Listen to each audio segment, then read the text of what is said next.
Let's talk Texas recruiting. Now, the Horns, they finished with the #1 recruiting class in America. Congratulations, because I know Texas fans are sitting there thinking, this guy said the Dogs were going to take it all along, but in the end, I was wrong. Justice Terry to Texas locked it up for the Horns in that #1 spot. I got Justin Wells from inside Texas. We're going to go behind the scenes of that Terry commitment, and we're talking transfer portal. So, Texas fans, do me a favor, smash that subscribe button. We're going to get this thing going, but want you to jump on board and hit subscribe. All right, let's bring in Justin Wells from inside Texas.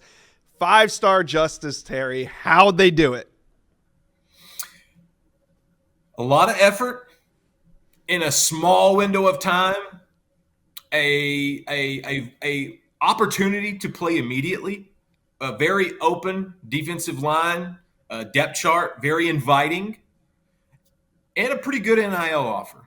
Let's just be honest. They did a good job with the NIL offer. Waiting honestly, for you to say that, but but that kind of goes without saying. But Texas really, right.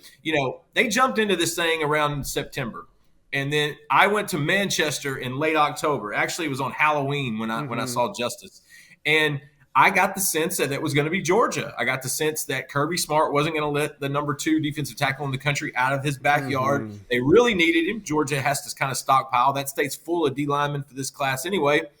But when Texas snuck to Terry's game about 4 weeks ago, one of the recruiting staffers, Chris Gilbert, was on the sideline. And I spoke to a couple coaches at Manchester. They said, man, Justice in Texas is looking better. Like, Texas has a legitimate shot here. I still thought it was going to be Georgia, but Texas was getting closer. They were getting closer. The fact that Terry moved his decision from Wednesday morning to Friday morning, I think, was the biggest, because that gave Texas the final offer. No matter what Georgia, Auburn, and Alabama were bringing to the table, Texas knew they had to get this guy, Josiah Sharma, Myron Charles, the other 2 defensive tackles in this class, both difference makers. They needed another one, and it wasn't going to be any bigger than Justice Terry. They just came in with a big offer. They sold him on the fact that you can play early and often to kind of make his own legacy outside of the state of Georgia, to kind of make his own path. And at the end of the day, when Justice Terry woke up Friday morning, he knew he was going to be a Longhorn. So you hit on it. I mean, you said that playing time is a factor. So besides Justice Terry, who else from this 2025 signing class are you expecting to come in and make an early impact for Texas? That's a great question. I think you have to mention Jonah Williams, just because he's so college ready to contribute anyway. And Texas is pretty salty at safety. Michael Taft. They're going to lose Makuba, but Michael Taft, Jelani McDonald, Derek Williams, they got Xavier Fulsame. They've got some guys back there, but Jonah Williams is too good to ignore.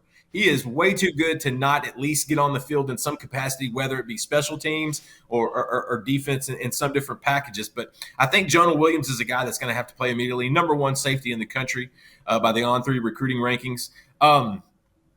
Khalik Lockett and or Jamie French. I think one of those 2 is going to get some freshman playing time. Could be both. Could be both, depending on if Matthew Golden decides to leave for the NFL or not. We know Isaiah Bond is likely going in that direction. There's going to be 2 spots there to fill in. They're going to look at the portal, but I really do think that they like what they've got there, especially the 3 guys they brought in. So French and Lockett may both get on the field, but one of them is going to see some early playing time. Both are going to be early enrollees and arrive in January. Lance Jackson. And here's the key with him. He's got such a barren Sorrell frame already, one of the buck for Texas. He's already at 280. And if he gets any bigger, he's going to be a full-time defensive lineman, and they don't want that. And they've got depth there, but does Trey Moore come back, or does he try his hand in the league? Ethan Burke, does he come back, or does he try his hand in the league? And then you got Colin Simmons, the fabulous freshman, the On3 All-American freshman, true freshman, who's going to be back next year for another run. And so I think Jackson's a guy that could be in the mix to get some early PT. But honestly, I think it's going to come down to the defensive line. I think Josiah Sharma is going to play as a freshman. I think Justice Terry can play as a freshman. And Myron Charles is going to be battling guys like Alex January and Melvin Hills and whoever they bring in from the portal. And they're going to bring in 1 or 2 more guys with some experience for that D-line in the portal. I think you have to look directly at that D-line for guys that are going to make an immediate impact. All right, we're going to talk the portal in a minute, but how important was it for Texas to finish #1 this cycle, their first cycle in the SEC? I mean, that was their goal. That was their goal, Josh. I mean, if you talk to anybody inside the program for the last year, they wanted the number one class. And you and I both know that when it comes to rankings, that's not the end all be all, No, but it sure is a strong indicator of future success. Not necessarily in College Station, but particularly most other programs. And for Texas, I think clarifying that. Well, we have to. They signed the best class in the history of the game in 2022, and I think only 9 guys are still on campus from that bunch, and I think only 2 turned into starters. And so that's the outlier. But it should. If you look at the past national champions, they're all finishing 1, 2, 3, 4, 5 in the recruiting rankings. And so Texas could have finished in the top 5 and been really happy, but they weren't content. And they had to fill holes. And I think that's actually what pushed them to that number one spot, snagging the number one athlete in the country, Michael Terry, late, flipping Cade Phillips 24 hours before signing day from LSU, 5-on-3 5-star, and then grabbing Justice Terry, another 5-star. They were the number one class before Terry inked. And so it was big because Texas wants to make a statement. That's why they joined the conference. That's why they made it to the SEC championship. That's why they took the Bulldogs to overtime. They wanted to make a statement. In doing that, it was going into Georgia's backyard, taking one of the best players in the country. And doing that is getting that number one recruiting ranking and filling the holes. They had holes at D-line. They had holes at wide receiver. They had holes at tight end. There's a couple holes at linebacker. They were able to fill each one of those. And Sark also got his quarterback in KJ Lacey out of Saraland, Alabama. And so, hey, it's nice to say you signed the number one class, but it really is an indicator of future success in our job in this industry. And so I think that's why Texas wanted that number one spot, to just let people understand and know they are here and they are here to stay. Another quick caveat, Mac Brown's 4th year, number one recruiting class. Sark's 4th year, number one recruiting class. How about that? All right, let's talk portal. Now, the portal, it giveth, and the portal can taketh. So let's start with, who are some of the most important players you think Texas needs to retain that could hit the portal this offseason? Ooh, yeah, that's a loaded question. So I think in this day and age with the portal now, retention as important as going and getting the best player available or filling a hole or two on your roster. Retention is the key there. And I think they have a handful of really good players that want to be in Austin, that want to stay there, but they also want to maximize their value, their NIL of sorts. And so I think if you could just look at a few of the guys that have had really good years this year, I think the goal for Texas, number one, is to retain those guys, is to keep those guys in the mix. And so, you've got a handful that I think they want to be in Austin. I really do. But I also know that agents are involved in this now. I think we saw that in 2025's class more so than we have ever seen it before. It's evolving so much around agents, even with visits and things of that sort. And so retention is going to be big. Retention is going to be really big because they've been building in that interior offensive line and actually the entire offensive line for the last 3 years. You want to retain some of those younger guys that you got a couple of years ago, like a Neto Umeozulu, a Cole Hudson. You want to keep those guys in the mix. They have experience, they have snaps, and they can slide in because this O-line is going to be different. Kelvin Banks and Cam Williams are probably leaving, so you want to make sure you keep those tackles happy. Trevor Gooseby on the left, Brandon Baker, the former 5-star out of Mater Dei, on the right. Then on the defensive side, you got to make sure Anthony Hill's happy. That's your middle linebacker. That's a guy who should be a Butkus finalist, had an incredible year. He's going to be all SEC this season. You want to make sure your DBs are happy. You got one over there on one side, Manny Muhammad. You got a big-time safety in Derek Williams, who's coming off of an injury. And then again, they're replenishing that D-line, so I think you're going to actually see them be more proactive when it comes to that spot. And then you've got guys like Colin Simmons, and you got guys like Ethan Burke. Those are players that want to be in Austin, and so you've got to make sure you retain those guys. And to me, that's going to be the most important goal for Sark. It's not going and filling in 2 or 3 holes. It's making sure they keep the guys that they recruited, built relationship with, and developed.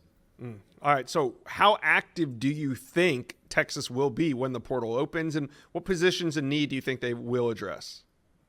I think they're going to be active, but not as much as they were last year. They're still going to probably grab a few. Like Sark has an NFL mindset where they're always churning the bottom of the roster. just like an NFL franchise. I think he picked some of that up probably in his days with the Atlanta Falcons. And that's what he does with the bottom of this. He's done that really well the last 2 years. And what it turns out to be is really good depth, quality depth that we have learned playing the first year in the SEC, buddy. You need that depth. Right. That's the difference in losing on the road to an unranked team and beating someone in a hostile environment on a Saturday night. It's that depth, because there will be injuries. There will be bodies going down. I think Texas might grab an extra offensive tackle for experience. They love what Gooseby and Baker are going to provide. Nobody's going to give them a starting spot, but those are the two guys that are probably next up. But you probably want a tackle that can rotate maybe both sides. So at least you just give them some more experience there, because those are two guys that don't have a ton of playing experience. Running back. Here's the thing. They're getting C.J. Baxter back next year. They're going to get Christian Clark back next spring. Okay. But they don't want to get into a position they were last year where they had to go into the portal basically right before the season started and picked up a Velton Gardner. They don't want to be in a position like that. So they've got two good running backs coming in too, and James Simon, who announced his commitment at the On3 Elite Series in Nashville. And then you got Ricky Stewart Jr., one of the most quiet recruits in the class of 2025, that all he does is rack up 300-yard games and 100 touchdown career at Chapel Hill. And so they're going to go for a running back, preferably somebody with some experience, maybe some skins on the wall, just so they don't have to go deeper into walk-ons and into like the portal they had to do last time. On the defensive side, like I said, they're going to grab another one or probably two on the defensive line. If they can get two good ones, and that's the thing I really respect about Sark. Even when there's a few holes here that they have to fill in, they don't just take the best player. It has to be a culture fit. It has to be a fit at many, many levels, because what he's built in Austin right now, you don't want to take a chance on guys that could come in and be a sour apple and mess up the whole bunch. And so he's very judicious when it comes to who those guys they take. But they need at least one, probably two defensive linemen. I wouldn't be surprised if they grab another linebacker. They're going to lose a couple. And look, the future at linebacker is Anthony Hill, Leona Lafau, and Ty Anthony Smith. But get you another guy like a David Benda, who's a fourth-year, fifth-year guy that knows how to plug gaps and doesn't get caught up in the wash, right, and be a veteran guy at linebacker. At corner, you got Jahdae Barron, who is likely your Thorpe Award winner. He's going into the draft in April. They've got a couple guys coming up, but they might, if there's a chance that a starter, a good starter at cornerback pops up in the portal, I think they're going to look at that. They also love what they have. Kobe Black, Wardell Mack. There's some really good, talented young guys there that they want to develop as well. They're going to bring a guy in like a Gavin Holmes they did 2 years ago, and a Javion Cole, where they don't necessarily start, but they are valuable. They give good minutes. Gavin Holmes had 2 pass breakups yesterday in the SEC championship. He hasn't played that much this year at all. It's valuable depth. And I wouldn't be surprised about tight end if they brought in a veteran. Look, I think Jordan Washington's going to be the starter next year, and I think he's going to be tremendous. He had a really, really good freshman year, really, really good in practice. But they're losing Gunnar Helm the year after they lost Jatavian Sanders. Both those guys are going to be playing on Sundays next year. I think they wouldn't mind grabbing some experience, a veteran guy in that regard. They have a freshman coming in Nick Townsend, who is probably the most college-ready player in this class of 2025 that signed from Spring Decaney. But at the end of the day, I think you could. They're going to be active in the portal, but it won't be as much as they were last. All right, Texas fans, we got to be feeling good heading into the offseason. Number 1 class in America, but the transfer portal opens on Monday. What do you think Texas Longhorns' biggest need is for the portal? Let me know. Comment section below.